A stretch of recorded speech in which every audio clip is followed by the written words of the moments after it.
दुबे परिवार की जो लड़की है बड़ी वाली, उसने अपने बयान में स्वयं कहा कि मेरे भाई के द्वारा हत्या किया गया है प्रेमचंद यादव जी का। हजारों SC ST OBC समाज के ऊपर उत्पीड़न हो रहा है और वो जो 15% के लोग हैं वो उत्पीड़न करते हैं, उनके घर पर बुलडोजर क्यों नहीं चलता? यादव समाज के लोग मिलकर एक एक रुपया देंगे तो ना जाने कितने रुपये हो जाएंगे, आलीशान मकान बदलेगा।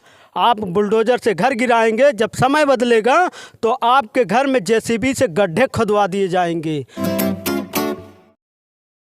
2 अक्टूबर का दिन था। देवरिया के फतेहपुर गांव में प्रेमचंद यादव जो ग्राम प्रधान रहे और जिला पंचायत सदस्य रहे, उनको बुलाया जाता है। उसके बाद उनकी हत्या कर दी जाती है। फिर भीड़ उग्र होती है। ब्राह्मण परिवार, दुबे परिवार के 5 सदस्यों की हत्या कर देती है। अब कहा जा रहा है कि प्रेमचंद यादव के घर पर बुलडोजर चलेगा। उनको घर खाली करने का उनके परिवार को आदेश दे दिया गया है। अभी दुबे परिवार की जो लड़की है बड़ी वाली, उसने अपने बयान में स्वयं कहा कि मेरे भाई के द्वारा हत्या किया गया है प्रेमचंद यादव जी का।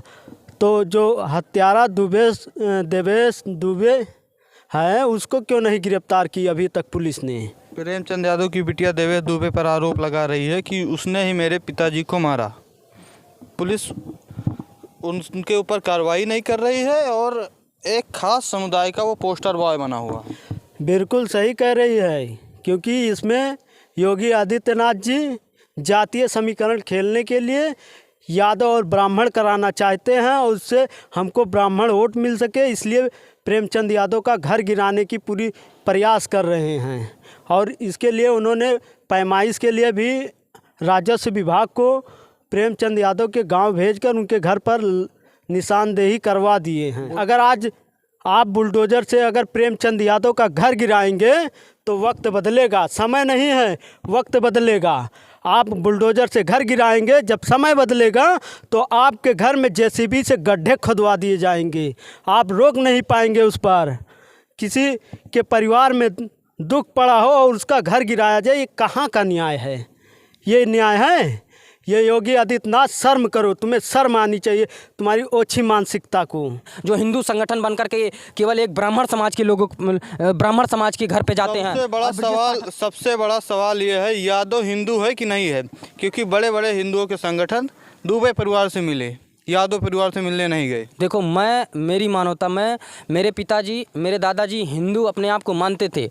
मैं उस घर में पैदा हुआ हूँ, तो पैदा होने के नाते मैं कहता हूँ कि मैं हिंदू हूँ, क्योंकि मेरे माता पिता और मेरे दादा दादी इस धर्म को मानते थे। लेकिन मैं इतिहास को पढ़ा और जाना तो मैं अपने आप को पिछड़े समाज से आता हूँ और पिछड़े समाज के नाते मैं कहता हूँ कि मैं शूद्र समाज से आता हूँ। जो वह शूद्र समाज जो मनुस्मृति में उनको शूद्र कहा जाता है, SC ST OBC समाज के लोगों को शूद्र कहा जाता है, तो मैं अपने आप को यादव ना मान करके, पिछड़ा ना मान करके, दलित ना मान करके शूद्र समाज का मानता हूँ, शूद्र समाज का लड़का मानता हूँ, जिसके साथ हजारों साल से अत्याचार किया गया है, आज भी अत्याचार किया जा रहा है। प्रेम यादव का घर गिर जाएगा तो समाज क्या करेगा? अभी बिहार में जनगणना हुआ है, 1,70,00,000 की जनसंख्या आई है जो यादव समाज की है 14% में।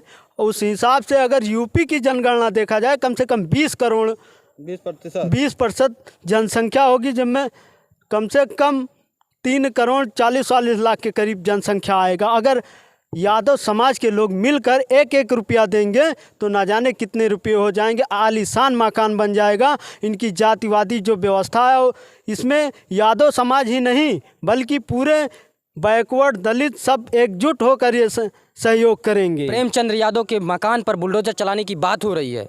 यही बुलडोजर पहले मुसलमानों के ऊपर चला, फिर दलितों के ऊपर चला, दलितों के मकानों के ऊपर चला, और अब पिछड़ों के ऊपर चलने के साथ साथ यादवों के ऊपर भी चल रहा है। और सबसे ज़्यादा अगर कोई अपने आप को हिंदू समझता है तो पिछड़ा समाज समझता है।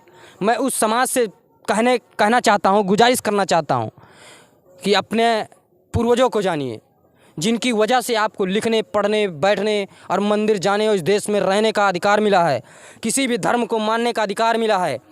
जैसे वो महापुरुष थे ज्योतिबा राव फूले, सावित्री फूले, कर्पूरी ठाकुर, BP सिंह, अंबेडकर, काशीराम लोहिया, मुलायम।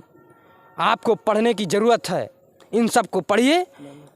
लालू प्रसाद यादव, शरद यादव, मायावती, ऐसे नेता को जानिए जो आपके समाज के लिए निरंतर 24 घंटा काम करते रहते हैं, लेकिन सामंतीवादी लोग जो 98% आप सबका हक मार कर बैठे हुए हैं, वही लोग इन सभी नेताओं को और इन सभी महापुरुषों को गलत ठहराती है, गलत बताती है। और ना पढ़ते हुए भी आप जब उन चीज़ों को पढ़ेंगे नहीं आप, तो उनको गलत समझ लेते हैं।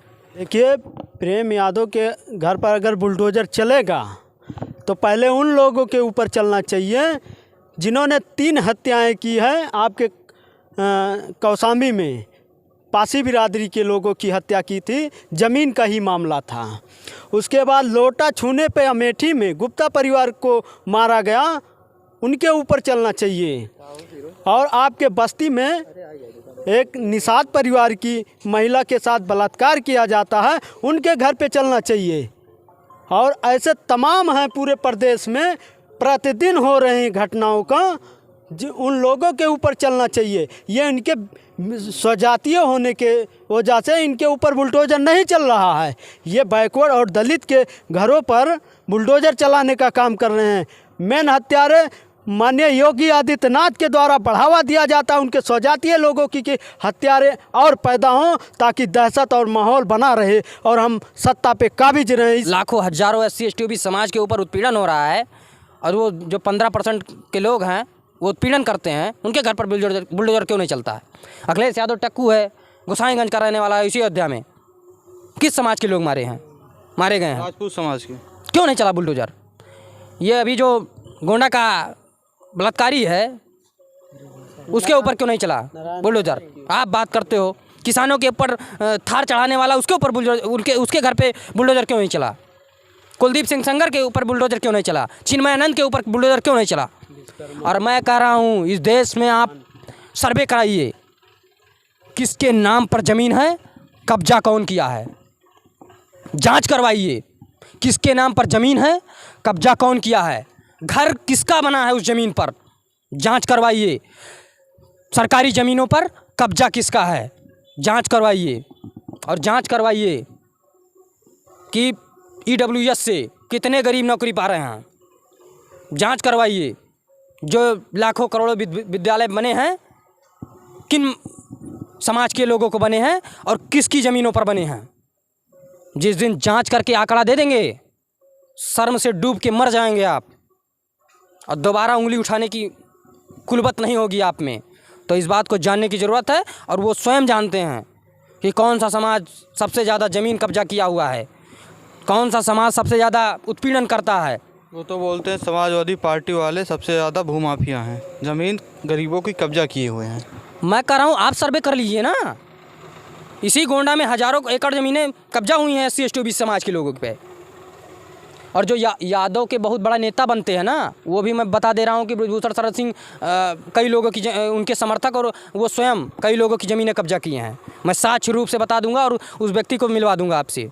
ये बात आप मत करिए। और जिस दिन सरकार बदली, SC ST OBC समाज के लोगों की सरकार बनी, उस दिन इस सब का हिसाब होगा। और जिस दिन जातीय जनगणना हो जाएगी, ये साफ साफ क्लियर हो जाएगा। इसीलिए ये लोग जातीय जनगणना से डरते हैं और भेदभाव की बात करते हैं। वो व्यक्ति जो पूर्व मुख्यमंत्री के घर पर गंगा जल से छिड़काव करवाता है सरकारी आवास पे, वो भेदभाव नहीं करता है। वो क्या था, गंगा जल से घर धुलवाया जाता है, वो भेदभाव नहीं तो क्या है।